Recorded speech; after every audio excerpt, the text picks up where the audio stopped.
Buenas, buenas, buenas, gente bonita, bienvenidos a su canal de consejos para escritores. Yo soy Lorena Amquie, escritora, y he estado contestando las preguntas de todos los miembros novela y trilogía, ya sea en videos, en shorts o por escrito. Si quieres tener acceso a esta clase de beneficios y que incluso a veces se haga un tutorial específico para ti en video, haz clic en unirse y averigua qué clase de beneficios puedes tener a cambio de una pequeña aportación mensual que además apoya este canal, apoya la creación de contenidos originales y gratuitos para todos los escritores y aspirantes a escritor en las redes. Habiendo dicho esto, entramos a la pregunta. Juan Gómez me pedía que hablara un poco del metarrelato, que si es algo que se debe evitar, si sí se puede usar, de qué manera se usa, etc. El metarrelato realmente surge conceptualmente de la filosofía y de la sociología, ¿no? Pero no vamos a entrar obviamente en esa acepción de lo que es el metarrelato, porque tiene que ver con un análisis al que no voy a entrar y en el que además no soy experta.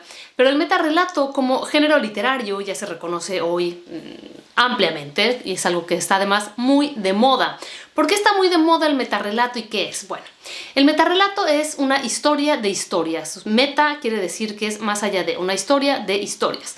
Una metaficción es una ficción de ficciones.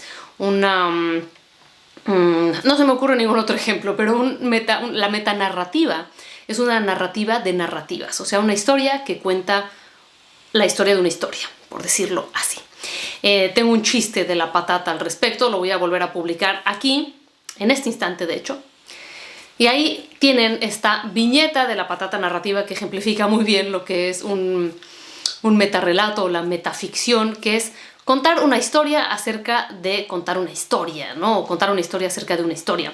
Esto quiere decir que hay dos niveles de lectura, dos ficciones, o bueno, no siempre son ficciones, más bien dos niveles de escritura, ¿no? Las dos pueden ser ficción, o sea, puedes escribir una historia acerca de un escritor que está escribiendo una historia, o, por ejemplo, mencionaba a alguien en las redes sociales el caso de una película de terror que se llama Cabin in the Woods, en la que se está hablando de cómo es el formato de las películas de terror y ella en sí misma es una película de terror.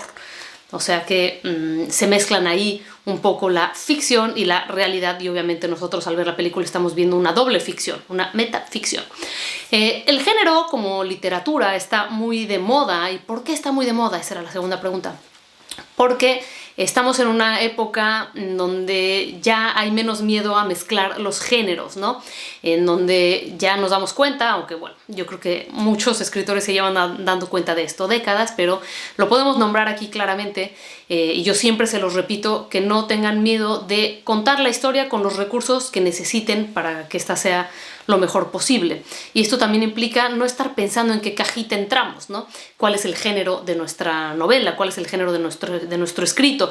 Y si a veces queremos usar poesía y si a veces queremos presentar una idea a modo de ensayo, y que no pensemos en esto, que simplemente nos expresemos de la manera más libre posible y después vemos la estructura que aporta claridad, que permite una lectura, y ya después otros dirán qué es, ¿no? Dirán si es romance, sobrenatural, no sé qué, o si es... Bueno, pero a nivel de género, ¿no? Ya saben que hay dos géneros, ¿no?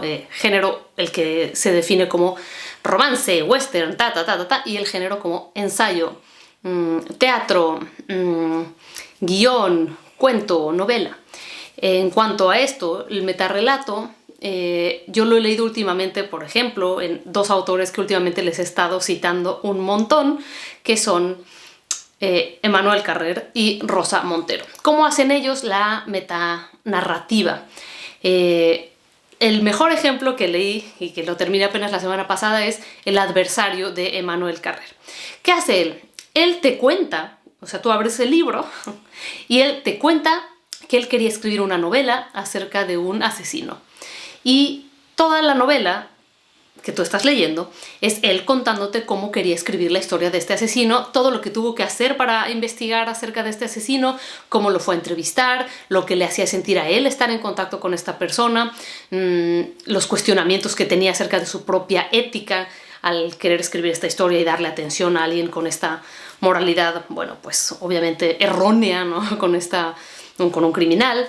Entonces te va diciendo, y entonces yo quería, cuando pensaba que cuando escribiera la novela de este personaje iba a ser esto y esto y esto, y entonces cuando escribiera la novela iba a ser esto y esto otro, pero la novela es esa. Lo que estamos leyendo es en sí mismo la novela. Es una novela acerca de escribir. Carrer está escribiendo acerca de escribir.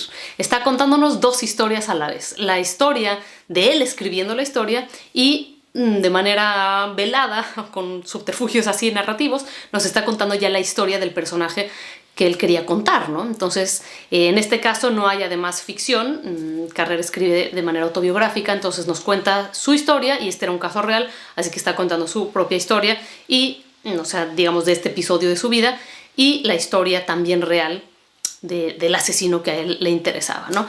Entonces, en este tipo de novelas, la propia forma es muy emocionante de leer, ¿no? La mayor parte de la gracia de este tipo de literatura es justamente la forma, porque la forma y el fondo se acaban mezclando, ¿no? La forma, que es contar una historia, y el fondo, que es la historia en sí misma, son la misma cosa, ¿no? Se está contando acerca de contar. Otro ejemplo, ya se los he mencionado, es el de Rosa Montero con La ridícula idea de no volver a verte, en que ella pretendía escribir la historia de Marie Curie. Y en vez de simplemente escribir la historia de Marie Curie, tú abres el libro y ella te dice: yo quería escribir la historia de Marie Curie, pero cuando empecé a leer la historia de Marie Curie, me di cuenta de que había muchas similitudes con la mía y empecé a sentirme así y así y así, y entonces empecé a redactar tal y tal y tal, y empecé a leer mis diarios en los que tenía estas anotaciones, y bueno, en esto me recuerda a Marie Curie a mí, porque tal y tal y tal. Marie Curie perdió a su esposo de esta manera, y yo perdí al mío de esta otra manera, y entonces nos está contando una historia acerca de la historia que ella quería contar. Y aquí el truco que hacen estos dos autores, pero lo hace principalmente Carrer de una manera todavía más desvergonzada, es hacerte sentir que estás en el proceso de escritura de la novela junto con él y sigue habiendo en tu cabeza la idea de que al final va a haber un producto, ¿no? De que al final va a haber una novela que él escribió y que tú solo estás tras bambalinas. Y cuando acabas te das cuenta de que estuviste conversando, porque su estilo es de una genialidad muy grande, ¿no? Porque te logra hacer sentir esto, te logra hacer sentir que te está contando de una manera muy casual cómo está escribiendo esta novela. Obviamente hay millones de frases a subrayar, está escrito de manera impecable, no le sobra una sola palabra, tiene analogías originales, tiene episodios de profundidad increíble mezclados con la casualidad, con lo casual de la vida cotidiana, reflexiones acerca de la vida y de la muerte relacionadas a su propia vida. O sea, no es una cosa superficial lo que uno está leyendo uno literatura exquisita. Y con esta fantasía de que al final va a existir la novela de la que se estaba hablando, cuando al final, pues la novela de la que se estaba hablando es la que tú tienes en tus manos, ¿no? Entonces te voy a contar que te voy a contar, que te voy a contar. Otros ejemplos son, por ejemplo, Las mil y una noches, ¿no? Que es un poco más literal el ejemplo, más clásico, una historia de historias, ¿no? Te voy a contar que había un rey que tenía una novia o amante, concubina, y que le dijo que la iba a matar si no al terminar la noche, porque se aburría de sus concubinas este rey. Y entonces yo te cuento la historia de esta concubina que para sobrevivir contaba historias. Y entonces también te cuento las historias que cuenta la Sherezada, ¿no? Entonces ahí es una meta historia. Las historias que estás leyendo las está contando alguien más. O sea, hay una historia sobre una historia. Preguntaba a Juan que cuándo es correcto usarlo o que si se debe evitar. No es que se debe evitar o que haya una regla de cómo usarlo, es un recurso más. ¿Y cuándo hay que usarlo? Cuando lo que quieres contar te lo pide, ¿no?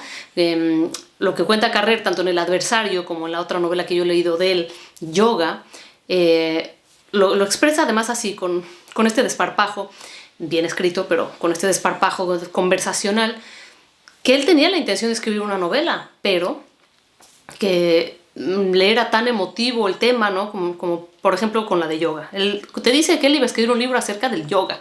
La novela se llama así, no tiene nada que ver con yoga, pero sí tiene que ver con yoga, y al final acaba contándote las dos, ¿no? Él necesitó de esto porque él quería contar las dos cosas. No solo quería contar lo que quería contar, sino que tenía esta necesidad de expresar cómo fue para él el proceso. Si hay algo por el estilo para ti que sea necesario decir, digamos que la propia historia que tienes para contar te va a te va a dictar qué formato necesita, de qué género necesita ser o qué recursos necesita que tú utilices. Entonces no es tanto algo que uno deba decir voy a evitar usarlo o lo quiero usar y entonces voy a ver cómo lo uso, sino que la propia historia te pide qué forma necesita para existir en este mundo, ¿no? Qué estructura necesita tener, cuántas voces necesita tener. Esto solo lo puede saber cada autor. Este es simplemente un recurso más y, de nuevo, está de moda porque ya nos atrevemos más a mezclar los géneros, ¿no? Rosa Montero lo hace de una manera un poquito menos descarada, en el sentido de que, por ejemplo, en la otra novela que he leído de ella, que se llaman novelas, pero pues en el caso de Rosa Montero son novelas con ensayo, también con episodios autobiográficos. En El peligro de estar cuerda, que ya les he recomendado un montón de veces y no les voy a hacer spoilers ni nada, pero ella analiza la relación entre los artistas y los trastornos mentales, ¿no? Y habla de sus episodios, habla de su vida, habla de sus cosas, pero también habla de la investigación que estaba haciendo cuando planeaba escribir este libro que estamos leyendo, y habla de las vidas de otros artistas, ¿no? Y te pone pedazos investigados de estos artistas con fuentes que están ahí citadas, ¿no? O sea que sabes que son reales. Pero después, mientras va avanzando el libro, también te suelta la perla de...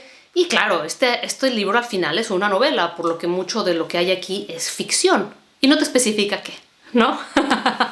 No te especifica qué. Entonces tú sabes que es una novela, que hay ficción, pero también hay investigación y hay un montón de partes que podrían considerarse ensayísticas.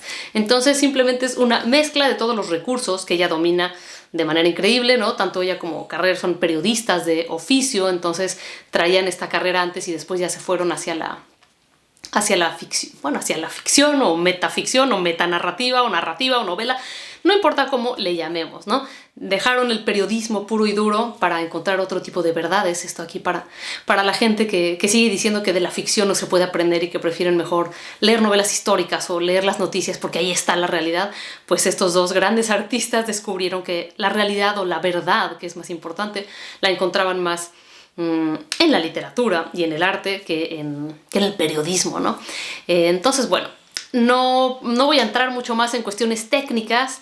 Lo que creo mejor es que lo lean, que busquen libros de metanarrativa, que lean, bueno, pueden leer estos que les he recomendado. El adversario de Emmanuel Carrer sobresale específicamente por ser un ejemplo increíble de esto. Con esto termino, me parece, las preguntas de los miembros de esta tanda, pero pronto volveré a abrir la convocatoria. Le quiero agradecer muchísimo a todos ustedes por su apoyo continuado.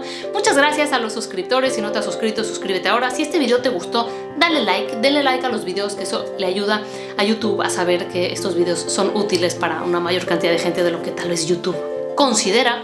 Y nos vemos muy pronto.